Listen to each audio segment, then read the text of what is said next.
اللہ وبرکاتہ۔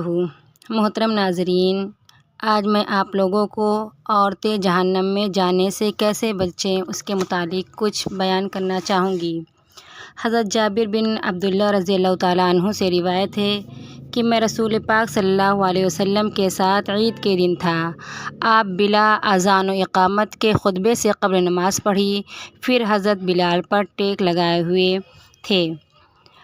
پھر آپ صلی اللہ علیہ وسلم عورتوں کی جانب تشریف لے گئے، ان کو واعظ و نصیحت فرماتے ہوئے فرمایا، تم صدقہ خیرات کرو، اس لیے کہ تم جہنم میں زیادہ جلنے والی ہو۔ عورتوں کے بیچ سے ایک ضعیف العمر عورت اٹھی جس کے گال پچکے ہوئے تھے۔ اس نے کہا، یا رسول اللہ صلی اللہ علیہ وسلم، یہ کس وجہ سے؟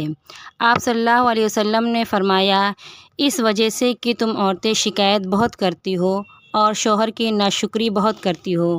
پس عورتیں اپنے اپنے زیوروں کو صدقہ کرنے لگیں اور حضرت بلال کے کپڑے میں کان کے بندے اور انگوٹھا ڈالنے لگیں۔ اسی طریقے سے محترم ناظرین، میں آپ لوگوں کو پڑوسی کو پریشان کرنے کی وجہ سے جہنم میں جانے کو بھی بتاؤں گی۔ حضرت ابو ہریرہ رضی اللہ تعالیٰ عنہ سے روایت ہے کہ ایک شخص نے آپ صلی اللہ علیہ وسلم سے پوچھا، فلاں عورت نماز، خیرات اور زکوٰۃ بکثرت کرتی ہے، ہاں مگر اپنی زبان سے پڑوسیوں کو تکلیف دیتی ہے۔ آپ صلی اللہ علیہ وسلم نے فرمایا، وہ جہنم میں ہوگی۔